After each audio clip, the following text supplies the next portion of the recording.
A lo largo de la historia, la humanidad ha levantado templos en busca de Dios. Pero también ha levantado muros, fronteras y prohibiciones en su nombre. Y mientras los templos nacían del anhelo, los muros nacían del miedo. Del miedo a la diferencia, del miedo a perder el control, del miedo a que Dios sea demasiado libre, demasiado grande, demasiado impredecible. Y así nació un fenómeno oscuro que pocos se atreven a nombrar, la privatización de la fe. Un acto silencioso y sistemático donde algunos decidieron que lo divino tenía dueño, que la espiritualidad debía pasar por filtros humanos, y que solo ellos podían administrar la verdad. Pero este canal, que abre espacio tanto para la duda como para la fe, nos invita a hacer la pregunta que muchos han evitado: ¿qué pasa cuando la fe deja de ser un camino y se convierte en propiedad?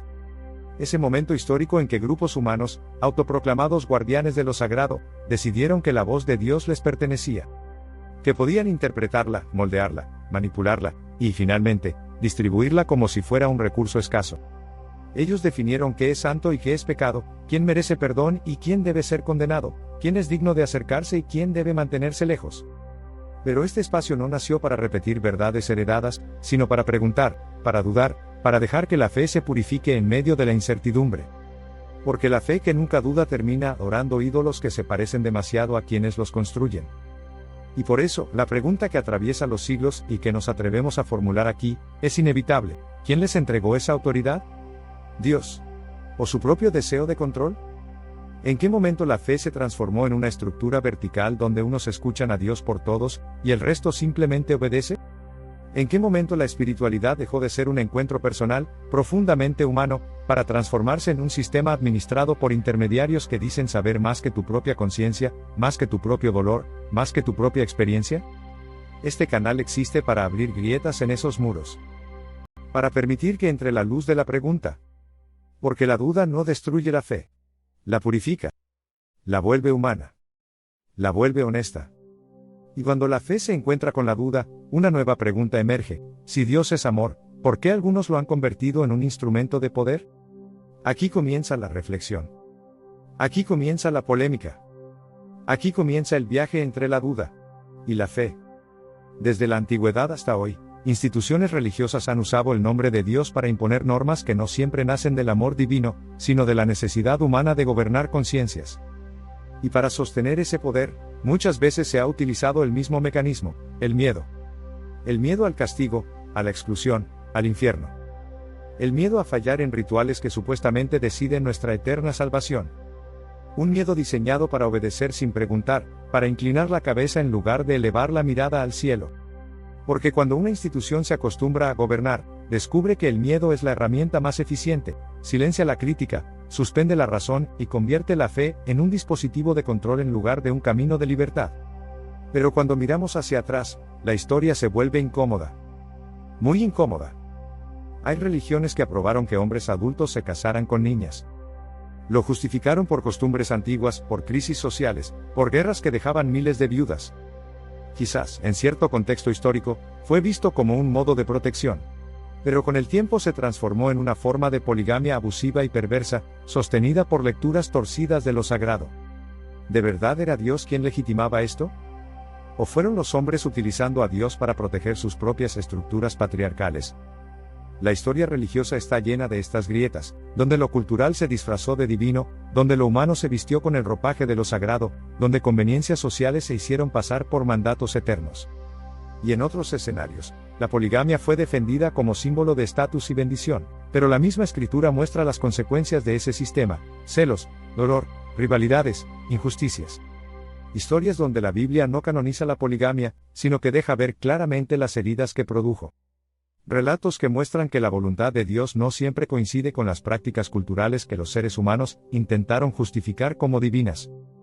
Aquí surge una analogía necesaria para nuestro presente. Una cosa es caer en el relativismo moral, que niega cualquier referencia ética, y otra, muy distinta, es manipular la ley para justificar abusos que atentan directamente contra la libertad y la dignidad humana. El relativismo confunde, pero la manipulación religiosa destruye.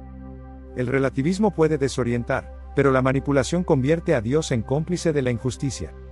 El relativismo diluye límites, pero la manipulación fabrica límites para someter. Y luego está el episodio más escandaloso de todos, cuando la salvación se convirtió en mercancía. Cuando la iglesia de su tiempo vendía indulgencias prometiendo reducir castigos espirituales a cambio de dinero. Un mercado de almas. Un sistema donde el perdón tenía precio y la eternidad se negociaba en monedas. Una estructura que se atrevió a decidir literalmente quién se salvaba y quién no. ¿Con qué derecho alguien puede vender el perdón que Cristo derramó gratuitamente en la cruz? Jesús ya había advertido sobre esto.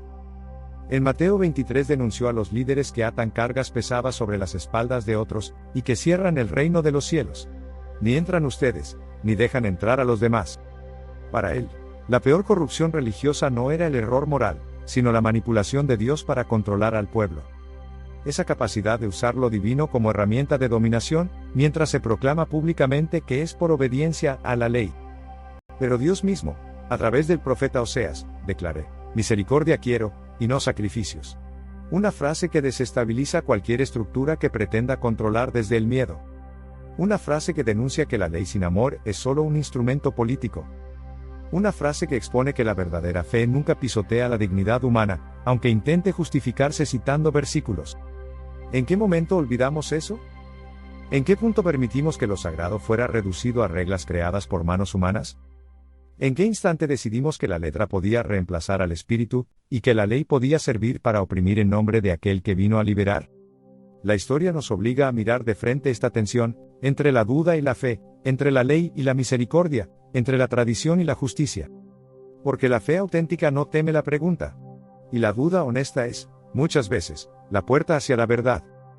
Jesús también dijo que el sábado fue hecho para el hombre, y no el hombre para el sábado. Una sentencia que rompe cualquier interpretación represiva. La ley existe para servir a la vida, no para sofocarla. Sin embargo, a lo largo del tiempo, muchas instituciones tomaron de la escritura solo lo que les convenía. Se recitaron textos para limitar, pero se silenciaron los textos que liberan. Se citó a Pablo para exigir silencio de las mujeres, pero se olvidó la resurrección anunciada primero por mujeres. Se usó la Biblia para regular cuerpos, sexualidades y decisiones privadas, pero se ignoraron las palabras ardientes de Jesús contra la avaricia, la injusticia y la opresión de los pobres. La selectividad se convirtió en un instrumento de poder. Una forma de acomodar la fe para sostener estructuras humanas mientras se afirma que todo es voluntad de Dios. Pero, ¿es así? Jesús actuó con escándalo teológico. Comió con pecadores, abrazó a los marginados, defendió a la mujer acusada de adulterio, y se sentó con quienes la religión consideraba impuros. A Eva la señalaron durante siglos como origen del pecado, pero Jesús la restauró a la mujer que empoderó, acompañó y dignificó.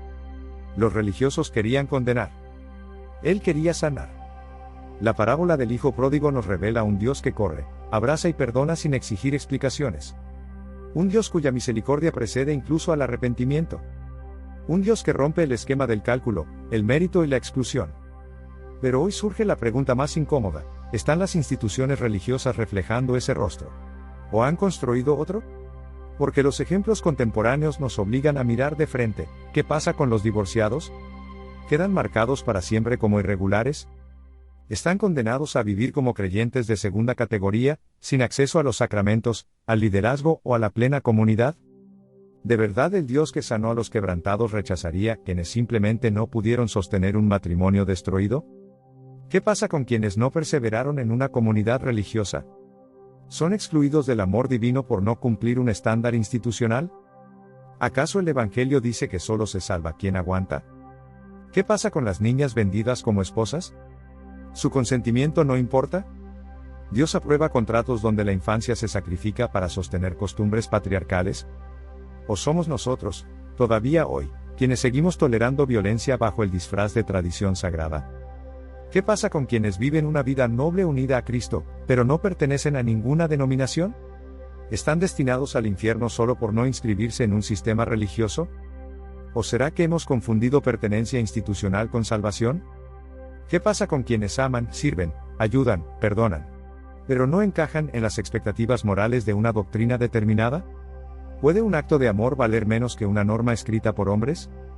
¿Qué pasa con las personas que luchan con su identidad, su historia, su fragilidad? ¿Por qué son las primeras en ser apuntadas, vigiladas o expulsadas? ¿Desde cuando el reino de Dios se convirtió en club para aptos? Y mientras todo esto ocurre, Recordemos un detalle que desarma toda pretensión de control religioso: Jesús compartió la mesa con los apóstoles pecadores. Comió con quien lo negaría 3 veces. Y hasta partió el pan con quien ya lo había traicionado. Él sabía lo que cada uno haría esa noche. Y aún así, les dio de comer. Les lavó los pies. Los llamó amigos. Pero hoy, paradójicamente, son muchas religiones cristianas las que deciden quién es digno de recibirle. ¿Quién puede acercarse? ¿Quién no? ¿Quién es apto? ¿Quién es indigno? ¿Quién merece el pan y quién debe quedarse sentado? ¿De verdad creemos que sabemos más que Jesús? ¿De verdad creemos que Él daría su cuerpo a traidores, pero no a divorciados, enfermos, frágiles, buscadores, migrantes, adolescentes confundidos o mujeres heridas? La privatización de la fe ocurre cuando la religión deja de ser camino y se convierte en frontera. Cuando el mensaje se transforma en doctrina, la experiencia en disciplina, y el amor en condición. Y entonces aparece una pregunta que puede herir sensibilidades, pero que necesita ser planteada con honestidad teológica: ¿existe realmente un pecado más grande que el amor de Dios? Si la respuesta es no, de todo el Evangelio afirma que es no, ¿por qué hay quienes insisten en señalar pecados imperdonables? ¿Por qué algunos hablan del infierno más que del reino? ¿Por qué se distingue entre pecadores recuperables y pecadores descartables? ¿Por qué se vigila el cuerpo, pero no la injusticia? ¿Por qué se condenan errores personales, pero se toleran estructuras de abuso? ¿Por qué se exige pureza ritual a las víctimas, pero se guarda silencio ante los victimarios con poder? Tal vez la fe nunca estuvo destinada a ser un privilegio administrado por pocos, sino una experiencia abierta para todos. Tal vez Dios nunca ha sido propiedad de ninguna institución. Tal vez fuimos nosotros quienes, en nombre de la religión, encerramos a Dios dentro de sistemas que no soportan la libertad del Evangelio. Porque si Jesús es el verdadero rostro de Dios, entonces la fe no controla, libera. No amenaza, transforma. No condena, acompaña. No se privatiza, se comparte. Y quizá esa sea la pregunta final: si Jesús abrió la mesa, ¿quiénes somos nosotros para cerrarla? Y al final, la pregunta esencial permanece, golpeando como un eco antiguo que atraviesa templos, concilios, tradiciones y dogmas: ¿seguimos de verdad a Dios? ¿O seguimos a quienes dicen representarlo? Porque una cosa es creer, y otra muy distinta es delegar la propia fe en intermediarios que a veces creen hablar por Dios, pero terminan hablando por sus propios miedos, intereses o seguridades. La historia aún se está escribiendo. La fe, también. No es un museo cerrado, es un camino en movimiento. Un río que no se detiene. Un relato que no terminó en el último versículo del último libro. Y quizás, solo quizás, ha llegado el tiempo de volver a las palabras de Jesús, no a las interpretaciones que se volvieron jaulas, no a los discursos que se convirtieron en armas, no a las normas que terminaron pesando más que el Evangelio. Volver al Jesús que incomodó al poder religioso. Al que rompió la lógica del mérito. Al que se sentó a la mesa con quien lo traicionaría minutos después. Al que sirvió pan y vino a pecadores declarados, sin hacer listas, sin pedir credenciales, sin preguntar quién era digno. Volver a ese Jesús que no construyó templos, sino caminos. Que no fundó fronteras, sino encuentros. Que no condicionó la vida, sino que la ensanchó. Volver a ese Jesús cuya misericordia es un escándalo, cuya libertad desconcierta, cuya lógica deja sin piso a quienes pretenden administrar la gracia como si fuera propiedad privada. Y dejar, de una vez por todas, que Dios sea Dios. No nuestro miedo. No nuestras instituciones. No nuestros filtros. No nuestras fronteras. Dios. Libre. Vivo. Presente. Amando antes que nosotros siquiera preguntemos cómo responder. Porque la fe auténtica nunca se impone, se ofrece. Nunca se controla, se comparte. Nunca exige adoración, invita a transformación. Y si este mensaje te está removiendo, cuestionando o despertando, si sientes que este es un espacio donde puedes pensar, dudar, creer, disentir o simplemente buscar, suscríbete. Porque este camino apenas comienza. Porque aún hay preguntas que necesitamos hacer. Historias que debemos revisar. Verdades que merecen ser dichas. Y porque, quizá, lo que llamamos fe apenas está empezando a liberarse. Suscríbete y caminemos juntos. No para controlar la fe, sino para devolverla a su origen, el Dios que no cabe en templos, ni en sistemas, ni en fronteras, pero sí en un corazón que busca con honestidad.